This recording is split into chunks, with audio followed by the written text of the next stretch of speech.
له ولسمشر سره پر بیلابیلو مسلو یوه بل بنډار ته ستړي مشئ. دا د ژوند لارې لړۍ ده. میلمه به نن بیا د افغانستان د تاریخ پر یوه بل څپرکي راته تم شي. زه داود جنبش یم او تاسې ټولو ته په سلام هرکلی وایم.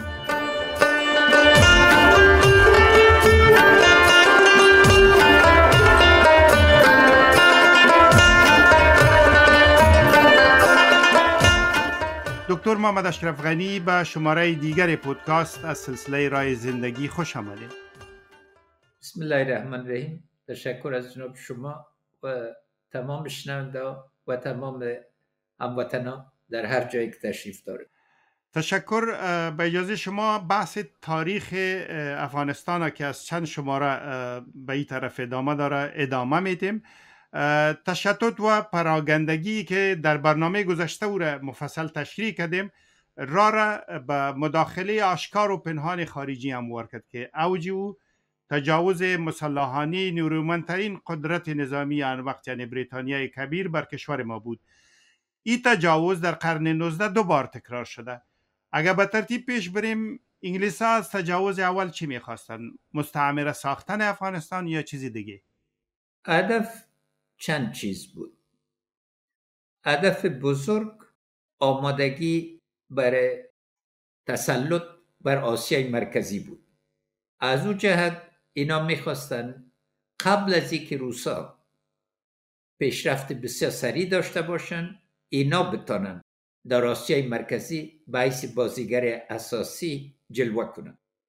هدف دومی ای بود که بجای یک سلسله حکومت‌های پراگنده محلی یک حکومت منسجم در افغانستان داشته باشن که تحت قیمومیت از اینا باشه، اما منظم باشه و با داشتن یک سفیر و قوه کوچک نظامی مثل ولایات که تابع از اینا در هندوستان و نقاط دیگه جهان بودن بتانن ایره اداره کنن.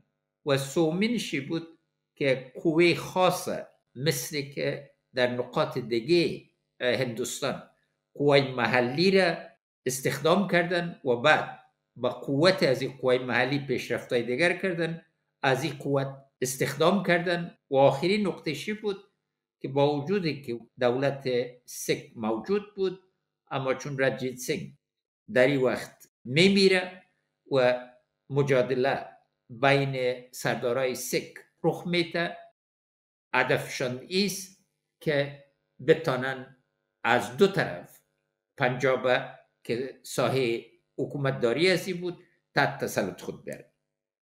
د دغه برید لپاره د انګریزانو پلمه واک ته د پخوانی پاچا شاه شجاع رسولو چې هغه له خپل ورور شاه زمان سره په لودیانه کې ژوند کاوه. دی راوست د خپلو قواو سره د سند او بلوچستان له لارې کندهار ته. د ده زوی تیمور د نورو ځواکونو په ملګرتیا د پېښور له لارې راغی. دغو ځواکونو د انګریزانو تقریبا په چټکۍ سره یو لنډ مقاومت د غزني کې په پام کې ونیسو، په چټکۍ سره د افغانستان دغه برخې لاندې کړې. کندهار لاندې که شاه شجاع ته یې په هغه اول کې وسپاره، بیا فورا راغلی کابل ته. څنګه دوی بې مقاومته دا بریا ترلاسه کړه؟ څو شاید نظر کې ونیسئ. لومړی یوازې 11 کاله د پایندهخیلو له حکومتداري نه تېرېده، ځکه شاه محمود مشروع پادشاه ګڼل کېده او دوی د غاصبینو په حیث باندې ورته کتل کېدل. دویم، د پېښور سرداران د سیکانو نوکران وو او پېښور کې دوی خپل مشروعیت بایللی، هم د پېښور سردارانو هم د دیرجاتو. دریم، په قندار کې د قندار ورونه یا د قندار سرداران په نامه یادېږي، آمدشاهي تشکیلات ټوټه ټوټه کړي وو. تر اوسه افغان اسناد نه لرو، مګر ډېر یو تفصیلي ګزارش د همغه وخت نه په دې قبایلو باندې د یو نامتو انګریز لیکوال نه 3 کاله قندار کې تېر کړي لرو. ټول له ځان نه ستړي کړي او ځکه دوی مخکې راغلل او خپله دوست محمد خانم لا واک نه و ټینګ کړی. یوازینی دلیل چې د د امیر لقب ځان ته واخیستل، که تیر خبرونه کې مو ویل چې سکانو سره مخامخ سي او د هغوی مخه ونیسي چې جلال آباد ونیسي، مګر په دې نو بریالی سوی چې دوی له پېښوره وباسي. نو دلته لومړی یو بحران د مشروعیت، دویم سرداران او خانان لا په دې فکر کې وو چې احمدشاهي نظام کې ژوند پاتې ده او شاه شجاع په نوم پادشاه نه ده، بلکې په واقعي توګه به د قوت واکې په لاس کې ولري او برته به احمدشاهي برم ژوندی کړي. نو ځکه د ده هرکلی وسو. دا چې دوست محمد خان میدان پرېښود، یو دلیل دا و چې پلویان یې ونه لیدل. بله، و سوال بعدی من راجع به نقشی که دوست محمد خان به عنوان حاکم و امیر افغانستان در وقت بازی کرد بود که وقتی که انگلیس ها آمدن به کابل رسیدن، ای خارج شد از افغانستان، رفت به ماوراءالنهر. نقش کلی از این دوران تا که انگلیس ها میبرایند چی بود؟ در قسمت اول محاسبه دوست محمد خان سرازی بود که در غزنی که یکی از پسر ازی غلام حیدرخان برادر وزیر اکبر خان مشهور مسئول بود، خواست تانستن مقاومت کنن، اما یکی از سردارای دیگه از برادرزاده ازی خیانت کرد و تانست رای مخفی را به انگلیس ها نشان بده که به اثر از او دروازه بالای سار غزنی را با من پراندن و غزنی را چور کردن. یک چور آمد و اسناد انگلیسی واضح است که اینا غنیمت بین خود تقسیم کردن. بعد از او در ارغنده کوشش کرد که مقاومت دوم ایجاد کنه، موفق نشد. بعد از او رفت به بخارا، اما در بخارا خودش و خانوادهش همه محبوس شدن و تنها توسط یک تاجر افغان ای با مهارت خود را میکشه از بندی خانه و تنها میه در شمالی کابل یک مقاومت نو ایجاد میکنه، اما بعد از او به اعتبار میشه. میایه پیش مکناتن، نماینده فوق‌العاده انگلیس در دربار شاه شجاع و مسئول روابط خارجی انگلیس در هندوستان، نه تنها تسلیم میشه بلکه دست مکناتن ماچ میکنه و بعد از او خودش و خانوادش تبعید میشن. غیر از اکبر خان از اولاد ازی دیگه در صحنه کس نبود. تمام اولاد دیگهش امرای ازی در تبعید در هندوستان بودن. سوال مهم هم همیست که وقتی که برگشت از بند امیر بخارا به شمال افغانستان آمد، مخصوصا در کودامن غازی های زیادی به دورش جمع شدن، ولی چرا ناگهان خود تسلیم کرد؟ بسیاری ها همی سوال میپرسند. پاسخش در اسناد انگلیسی داریم؟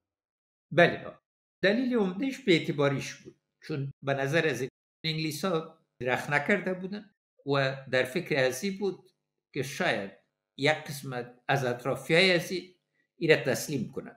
ای که تا چه حد واقعیت است یا نیست این نکته دیگه است، اما به اعتباریش واضح بود، چون تنها با 2 سوار اگر حافظیم به جای باشه آمد و تسلیمی داد. قسمت تسلیمیش به مکناتن واضح است، چون مکناتن تعجب کرد، گفت امیر آمده، گفت امیر با قوت آمده، گفتن نه تنها آمده و نتیجه گیریش همی بود که دیگه مقاومت کرده نمیتونه. د دغه پړاو یو نوی کتاب برتانویانو په دې وروستیو کې لیکلی، ریټرن اف د کینګ، د پاچا راستنېدنه. څومره په دې کې راټول شوي اسناد سم دي؟ او بله پوښتنه مې دا ده چې په هغه نورو اسنادو کې چې د برتانیا له ارشیفونو نه تاسې ترلاسه کړي، یو سند چې ما ولید هغه د غزني نه د سلطان محمود له قبر نه د یوې دروازې وړل دي چې ګواکې دا د سومنات دروازه وه او سلطان محمود غزنوي له هند نه غلا کړې وه، راوړې وه، اوس یې دوی بیرته هند ته ستنوي. نه بالکل 100% ځکه دا وغوښتل چې مسلمانانو یې دوانو منځ کې دوی تفرقه راوړي او ځکه دا دروازه یې وویستله، اما اکثریت د هندوانو دا ونه منله په هغه وخت کې، مګر د سلطان محمود مقبرې ته دوی سپکاوی وکړ.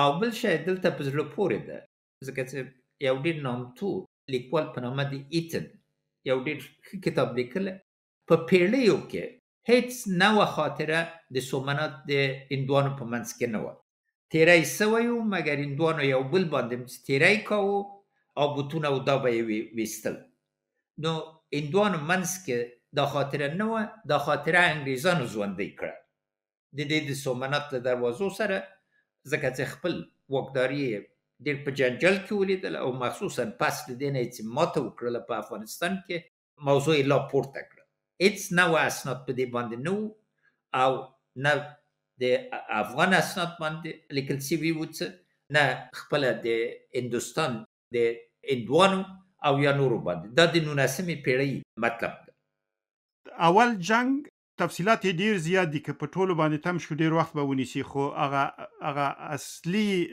کوچ دا دی چې د انګریزانو په بشپړې ماتې باندې پای ته ورسېد یوازې تېره خپرونه کې مې اشاره راغله یو ډاکټر برایډن ژوندی جلال آباد ته ورسېد بیا انګریزانو نور عسکر راولېږل غچ په نامه غچ یې واخیسته دوی تباه شول موږ څه ترلاسه کړل افغانستان وساتل شو مګر راتلونکي 21 کالو کې مو کورنۍ جګړې ته لاړو 21 کال هم دوامدار جګړه ولیدله او پس له هغه نه بیا هم د دوست محمد خان د زامنو په منځ کې 6 کاله نور جګړه ولیدله سند کشمیر پېښور دیرجات او ملتان په بنیادي توګه لاس ورکړل د ملي مشرانو او د دوست محمد خان منځ کې تضاد اوج ته ورسېد او دلته یوازې دا نه و چې ملي مشران د ده او وزیر اکبر خان په منځ کې تضاد دې حد ته رسېدلی و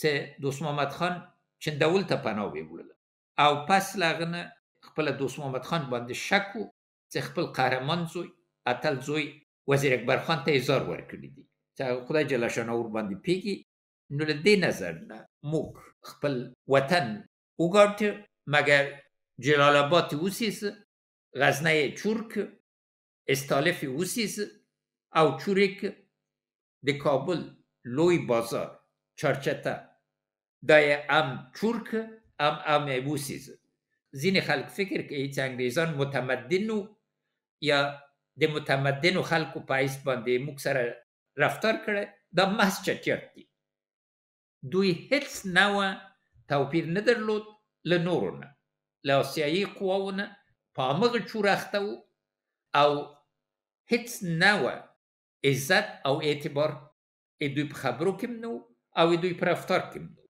اما دوی بایلیدل 100 کاله وخت ونیو یعنی 1942 کې چې بیا سنگاپور کې دوی د جاپانیان مقابل کې د سماته وکړله او دغه خبره د ټول انګریزانو ذهنیت د افغانستان په مخ کې جوړ کړی په شمول د دې کتاب ریټرن اف د کینګ ځکه اسناد معلومدار انګریز اسناد دي او ذهنیت انګریز ده نو چان په کار ده افغانان باید د اسنادو سره په ډېر دقت سره په ډېر ځیر سره باید وګوري او بله دا ده چې اکثریت د اسنادو چې انګلیسان پس له دې ماتې نه خپاره کړل منځ کې تعریف شوی او بیا تقریبا 40 کاله یې ونیول یا 50 کاله چې پس له هغه نه اصلي اسناد بې له تعریف نه خپاره کړي دا ماتې یوازې د انګریزانو ماته نه وه روسانو دا ټول له دې ماتې نه ډېر سخت ټکان ولید او دا د دې عامل وګرځېد چې د هندوستان لوی انقلاب 1850 دریځ د انګریزانو مقابل کې اوسید او همدارنګه د روسانو په مقابل کې د امام شمیل او نور حرکتونه چې راځي په دې ټولو کې د افغانانو نوم په ډېرو چته توګه مطرح شو او یو عزت و اعتبار او د دې دلیل و چې د هندوستان مسلمانان راغلل خاصتا قبایلو کې په خیبر پښتونخوا کې او نور قبایلو کې راغلل چې ځای ونیسي ځکه دوی فکر کوو چې یوازې په دې افغانانو کې دا قوت شته چې ودرېږي او په واقعي توګه د انګریزانو د پرمختګ مخه ونیسي و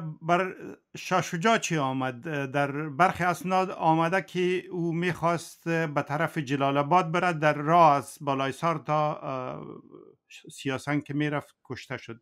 چی میخواست؟ کجا میرفت؟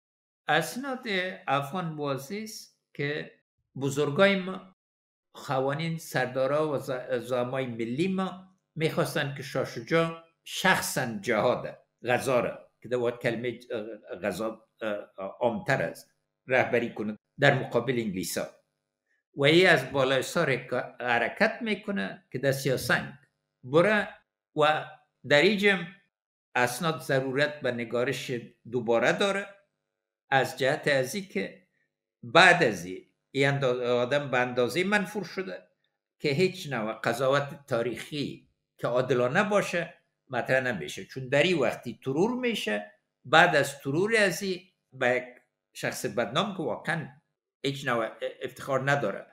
اما در اینجا ضرورت واضح است که دیده شود که آیا واقعا این اراده از این داشت که با مجاهدین یک جای شود و برای مجادله در طرف جلال آباد بره، یا واقعا تعلل میکرد که سرانچ تواریخ و کتابای دیگه ما زیادتر به این نظر دومی بوده.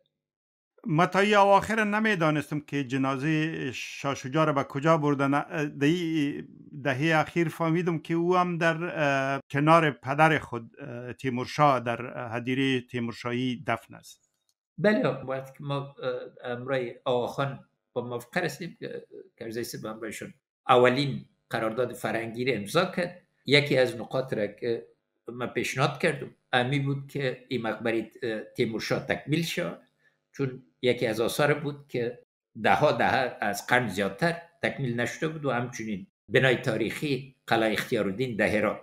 بیا وروسته څه وشول؟ موږ د مکتب په تاریخ کې لوستلی و چې امیر دوست محمد خان خپل زوی وزیر اکبر خان ته خپل عینکې یا سترګۍ او د نسوارو ډبلی راواستوه چې ورته وایي دی ژوندی دی. وروسته څه پېښ شول؟ امیر څنګه بیا راستون شو؟ څنګه واک بیرته تامین شو؟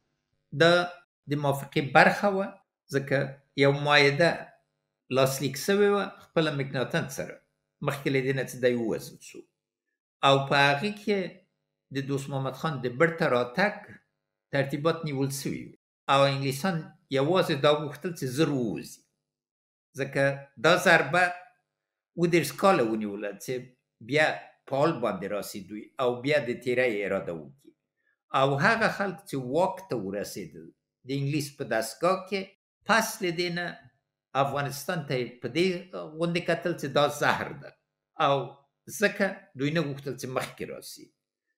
برته د پراتک باندې تضادونه نوي سول، له یو خوا نه او د ملي مشرانو منځ کې، او اکثریت د مشران چې ژوندي پاتې شوي وو د یا بندیان کړل یا له صحنې نه یې لرې کړل، له امین الله خان لوګري نه نیولې تر نورو پورې. دوم اصلي قوت په دې دوره کې د په لاس کې نه و.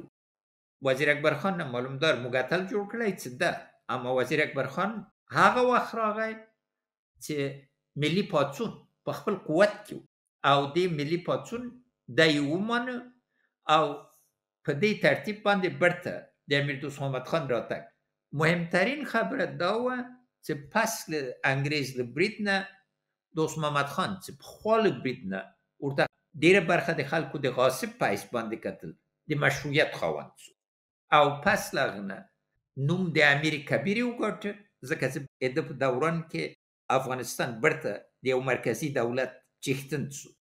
د خور چې نوم له بعد مرګ نه تر اوسه پورې ماته معلوم نه ده، شاید په نورو اسنادو کې ووځي، ډېر ستر رول ولوباوه چې هم ملي مشرانو ته یې په کابل او کدامنو دې کې پیسې ولېږلې او هم پیغور یې ولېږه چې د څادر پیغور چې موږ دود کې سخت پیغور ده مشرانو ته.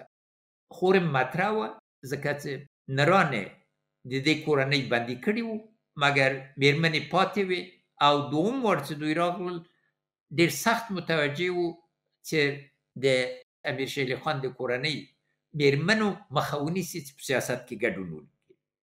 همونطور که شما اشاره کردین قهرمان اصلی تمامی معرکه ها مردم افغانستان بود، تنها رهبری میخواست و اینا وارد جنگ میشدن، با قربانی های عظیم کشور خود نجات میدادن. فولکلور ما در این زمان و ادبیات مردمی ما در این زمان انعکاسگر امی احساسات است، چون میگه وقتی که شاه شجاع پادشاه شد در کتابای مکتب باز میره خوانده بودیم که سکه زد به نام خود، شعر سروده بود و شعر در سکه آمده بود که سکه زد بر سیم و زر، روشنتر از خورشید و ما، نور چشم در دوران شاه شجاع الملک شاه.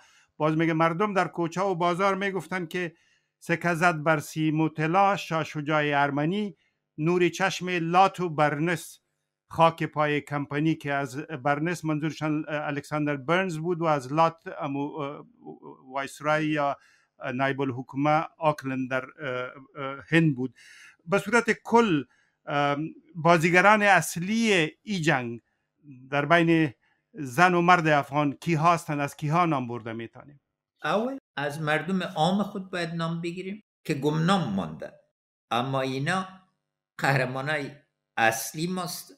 از اشخاصی که قابل ذکر هستند: میر مسجدی خان از کاپیسا، امین الله خان لوگری که لقب نایب پیدا کرد در این وقت، عبدالله خان اچکزی که اولین کسی بود که سر برنز فیصله حمله را داد، میر وایز یکی از رهبرای مذهبی کابل که نقش برجسته داشت، وزیر اکبر خان خودش، بچه کاکاش سلطان جان که پسان حاکم مستقل هرات میشه، محمد شاه خان بابکرخیل که مناسبات بسیار نزدیک با وزیر اکبر خان داشت و قلعه ازی بود که افسرای انگلیس و خاصتا خانمش که لیدی سیل خانم یکی از جنرالای از اینا بود، خاطرات خود در این نوشته کرده. اینا در اینجا بودن و بعد زود بامیان در رای کابل جلال آباد گروگان گرفته شده بودن، به دست افغانا اسیر بودن.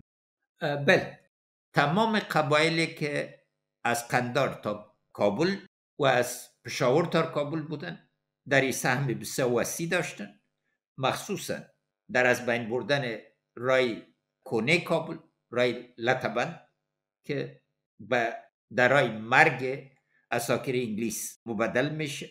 مولوی عبدالشکور حیثیت صدر اعظم شاه شجاع را در مرحله اول داشت، چون از عالم خاندانی ازی بود، خود شخص شاه شجاع، و یک قسمت سردارای از خانواده پایندخیل هستند که در این مرحله باز هم نواب زمان خان، شجاع دوله و غیره که حرکات زیاد انجام میتن و یکی از اینا شاه شجاع را ترور میکنه.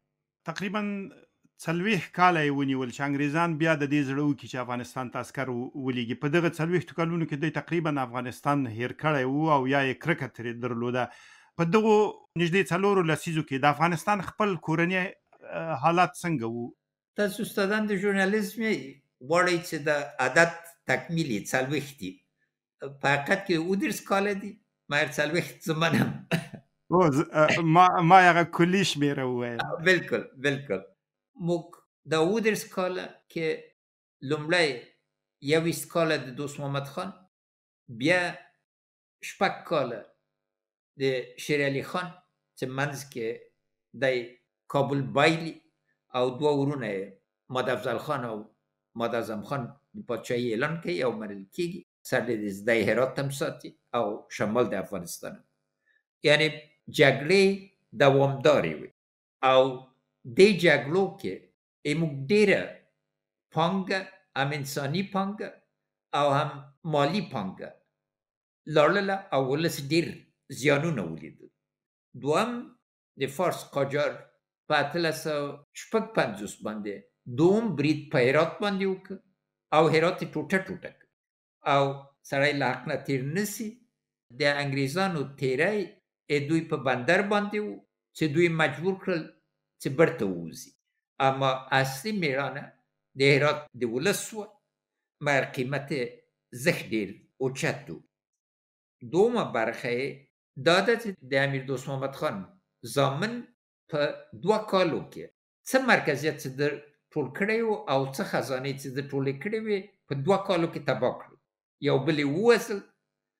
دوی په جګړو کې هیڅ نوع فضا د اطمینان، اعتبار یا دا موجوده نه وه. لسها وارې خپل قسمونه وګرځول. دغلته ګورې چې عقاید ډېر سخت کمزور سوي او باورمندي کمه ده او دوی د یو بل د توطیو او د وژلو فکرونه وکړل او دې کې دا نه و چې سکه یا اندري. شیر علي خان بدترینه جګړه خپل سکه ورور مادامین خان سره په قندار کې وه چې هم د زوی او هم ورور یې وژل شول. مګر پس له هغه نه موږ راځو د امیر شیر علي خان دورې ته چې 10 کاله د تحکیم د یو مرکزي حکومت ته او یو حکومت ته چې حیثیت او عزت لري. یوه ډېره منظمه اردو جوړه شوه چې تقریبا 80,000 کسانو ته رسېدلې وه. پیاده نظام په اساسي توګه راغی. کابینه منسجمه شوه. دا لومړی وار ده له احمدشاهي نظام نه تر هغه وخت پورې چې صدر اعظم او پادشاه منځ کې ټکر رانغی. سید نور محمد شاه چې د پیشین د سیدان نه و، صدر اعظم و. دولت کې سپاسالار قزلباش شو. وزیر د خارجه او وزیر د داخله غلزی خاران. حکومت کې یو عمومي اشتراک ده. دربار په دری کې ده اما پښتو ته هم لومړی وار ده چې توجه کېږي. شمس النهار خپریږي. عمده ترین کار د شیر علي خان دا و چې خپل ټولې کورنۍ ته په نقد معاشونه ورکړل، نه دا چې دوی ته جاگیر ورکړي. نو یو سلسله اصلاحات راغلي او دا اصلاحات په بنیادي توګه ورو ورو ټینګېږي. منځ کې معلوم دار ستونزې شته، هغه نه زه نه تېرېږم، مګر یو حرکت و او انګریزي اسناد چې وګورئ دا ټول وایي چې له ده نه پوتر نفر په دې وخت کې نه و او قوت و اراده د دې درلوده چې اصلاحات راوړي او د شیرپور اساس یې کېښود او هلته یې ترتیب نیولی و چې له بالایسار نه لاړ سي بیب محرو باندې نوي قصرونه جوړ کړي. ده بله برخه د دې دا ده چې لومړی وار د افغانستان یو سرحد ټاکل کېږي او هغه د سیستان سره قاجاري دولت سره د انګریزانو په حاکمیت باندې د ګولډشمت خط تعینېږي او دغه ده چې د هلمند د اوبو ستونزه موږ ته پیدا کړي. 100 کاله یې ونیول تر چې خدای بخښلی شفیق دا مسله په حقوقي توګه حل کړي. ځکه له ګولډشمت نه بدتر حکم شاید ډېر کم په دنیا کې تېر شوی. سرحد د اوبو په منځ کې وټاکو.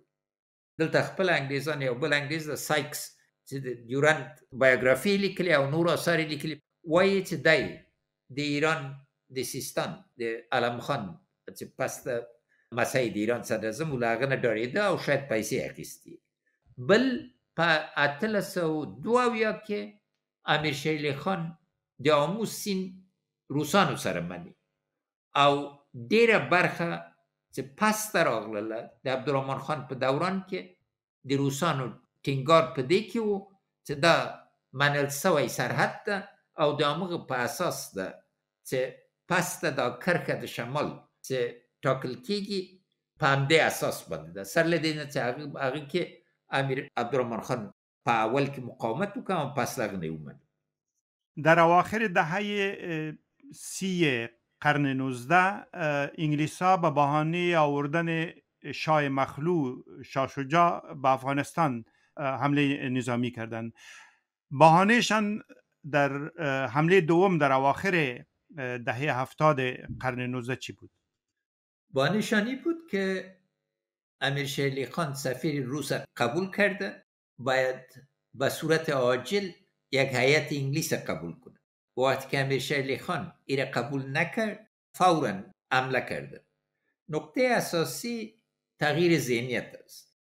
بعد از 4 دهه انگلیسا به کلانترین قوت نظامی دنیا مبدل شده بودند، در اوج قوت خود بودند و می گفتند که در امپراتوری ما آفتاب غروب نمیکنه. خط آهن، کانال سوئیس، تلگراف، سرکسازی اینا آمده بود و بر از این اساس ذهنیت از اینا آل مطلق گشته بود به یک ذهنیت نجات پرست.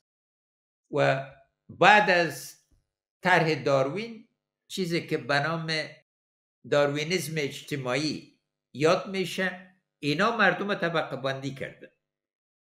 وحشی، بربری، نیمه متمدن و ما را بربری میگفتن یا نیمه متمدن و کل جهان اسلام به می نظر میدید و فکر میکردن که تنها قوتای اروپایی است که با همدیگر همسری کرده میتونن و از این جهت حرکتشان سرازی بود که سرحد را که به نام سرحد علمی خود یا سرحد طبیعی خود یاد میکردن ایرج کجا پیدا کنند و این سرحد اینا در هندوکش میدیدن.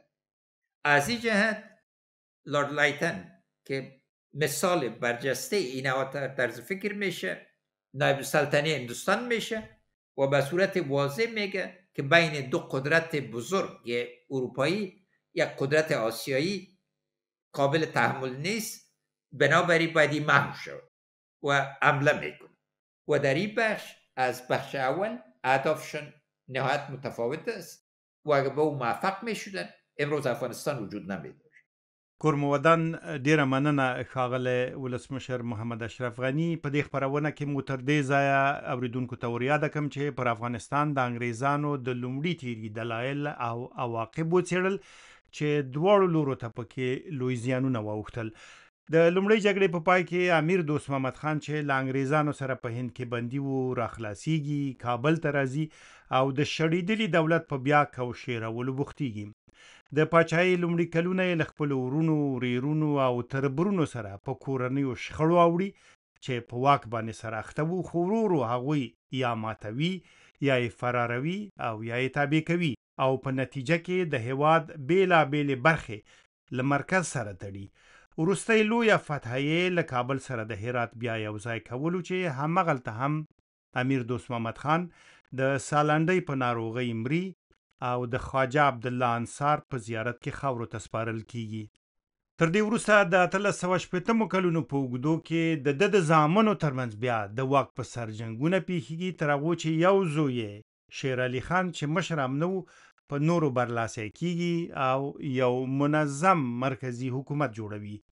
د دې خپرونې په یوه برخه کې یادونه وشوه چې تقریبا 10 کال امیر شیر علي خان په آرامۍ حکومت وکړ، خو د 1880 په وروستیو کې ځینې داسې پیښې وشوې چې انګریزانو ته بیا پلمه په لاس ورکړه چې په افغانستان را پریوزي. په دغو پلمو کې همغلته یادونه راغله چې یوه د انګریزانو لخوا د سیستان په برخه کې د دوی منځګړیتوب و چې په دغه منځګړیتوب کې زموږ د خاورې په سیستان کې زموږ د خاورې یوه برخه او د هلمند په اوبو کې حق فارسیانو ته ورکړ شو او په دې سره امیر شیر علي خان له انګریزانو نه خوابدی شو، د دوی د نیتونو په اړه شک پیدا کړ او ګواکې یا د انګریزي مورخینو له نظره یې ورو ورو ځان روسیې ته نږدې کړ. نوي اسناد ښیي چې په افغانستان د انګریزانو د برید په پلمو کې یوه لویه پلمه همدا وه چې ولې امیر شیر علي خان روسانو ته نږدې شو او کیدای شي د هغوی راتګ برطانوي هند ته ستونزې جوړې کړي، نو ځکه راغلل چې مخه یې ونیسي. خو دا چې ولې امیر شیر علي خان خوابدی شو، خوابدي یې څومره ژوره وه، په اسنادو کې تر کومه اندازې د دې څرک لګېدلی شي. مخکې له دې نه چې د افغان او انګلیس دویمه جګړه وڅېړو، دغه موضوعګانې به په بله خپرونه کې وڅېړو. نو تر هغو تاسې ولسمشر محمد اشرف غني او ګران اوریدونکي په لوی خدای سپارم. تر بلې خپرونې. تشکر از جناب شما و از تمام شنونده‌های ما، خواهرها و برادرای عزیز ما. امید است که در داخل کشور و هر جایی که هستن آرام باشن. زنده باد افغانستان. yaşasın Afganistan. Tıl gibi Afganistan.